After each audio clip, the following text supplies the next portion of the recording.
Here we are, we're on the side of the highway, and there are crowberries. Just, if you've never seen a crowberry, this is what it looks like. It almost, to me, it looks like a pine needle almost.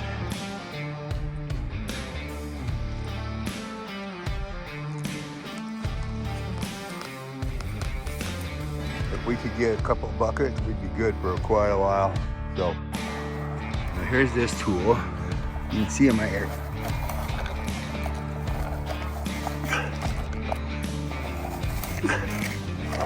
Gonna have some cleaning up to do.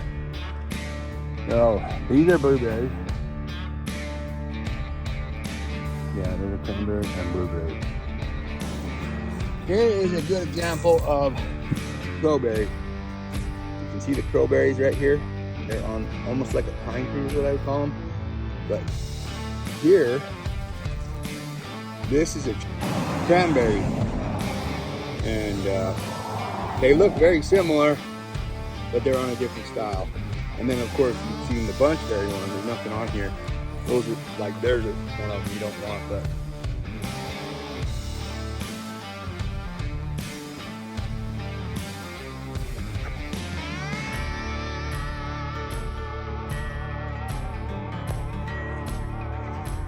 here's another example of bunchberries. Again, they're supposed to be edible, but not very tasty. We went and picked 2 buckets of crowberries. We have already been cleaning part of them, and this is the remainder that we have to do. So, all right, let's get those cleaned.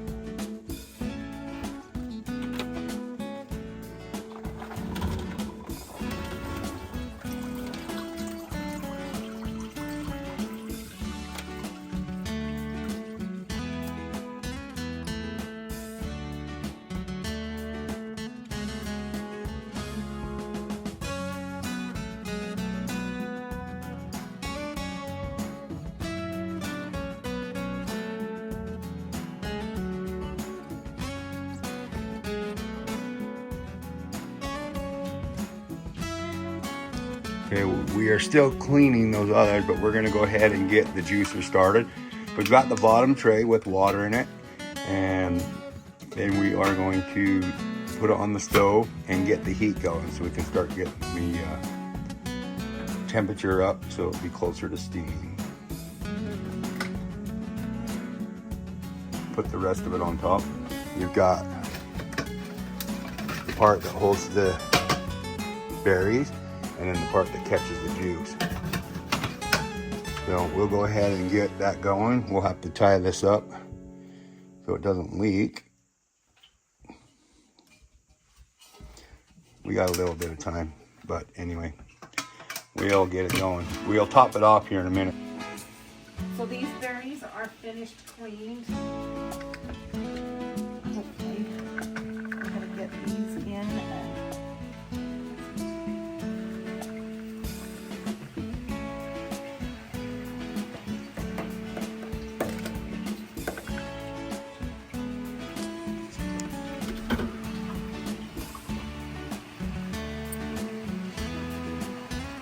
It's a full load. So I like to steam them, and then I like to take the rest of the berries and put them in another pan with a little bit of lemon juice and a little bit of water, and smash them some more, and then kind of let them simmer so that we can make sure we get everything. If you don't have a juicer, you can just do what she said to begin with and cook it out and then strain it with a cheesecloth or whatever you got to strain it. And Don't have the little seeds in there. yeah, they have little seeds in them that can be annoying. So. But you don't have to have a juicer to do it. You can do it just by simmering it on the stove. We're gonna cover it and let it do its thing. All right, so we've been steaming our crowberries, and we're gonna get the juice out into jars now. Be careful because this gets hot.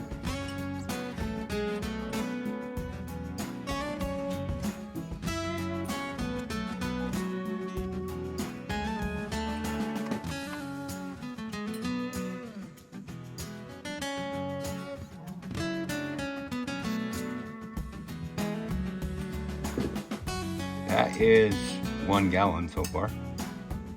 Yep. Okay, so we steamed our berries and we got the juice off of them. I like just to cook it just a little bit more. I put it through some cheesecloth and strain it. Stay tuned and we will show you when we're getting ready to run it through the cheesecloth. So we ended up with close to 2 gallons of juice just from steaming the 2 bucket. Right now we're just getting it to simmer. I turned it down just a little bit and then I turned it too much. So I've got my strainer here just in case any seeds get through the cheesecloth, and then my cheesecloth here, and we are going to start this juice and stuff through.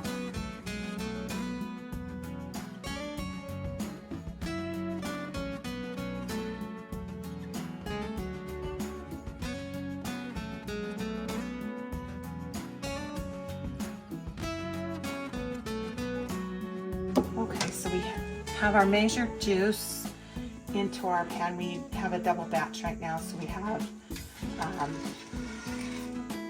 9 cups of juice, and we're going to add our sugar.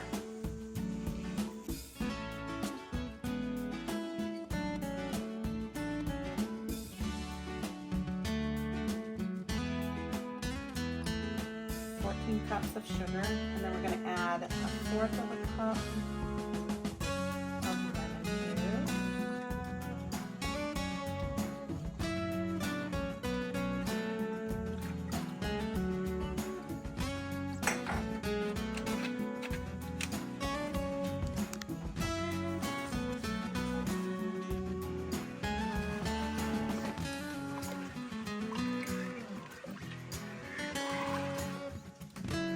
I've never used liquid pectin, so we're going to give liquid pectin a shot. Yes, it says to stand up until ready to use in a cup or a glass, and then make sure that you empty all contents out.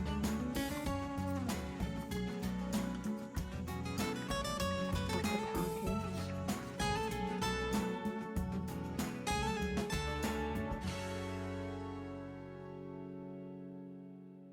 Cook this until it comes to a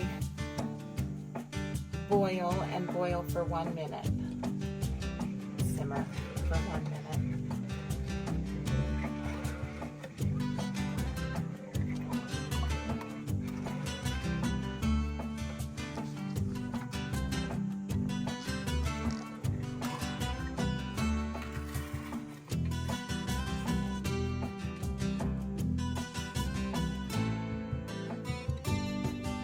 All right, so we've boiled the gem for 1 minute, and we've got jars ready that we're going to start putting the jelly in.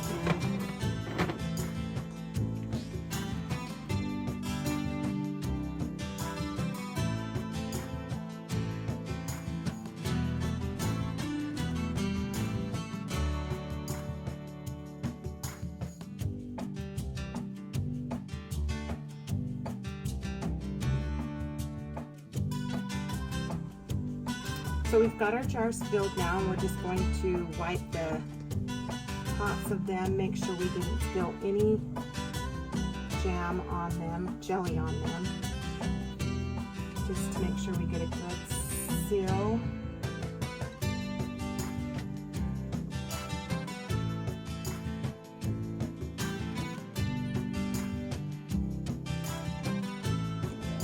And then I like to turn them over. Just how I was taught. Turn them over on a towel for 5 to 10 minutes, and then turn them back over on their bottoms.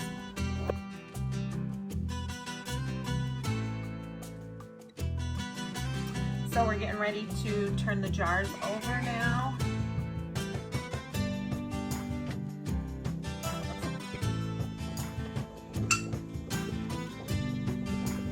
One pop for you.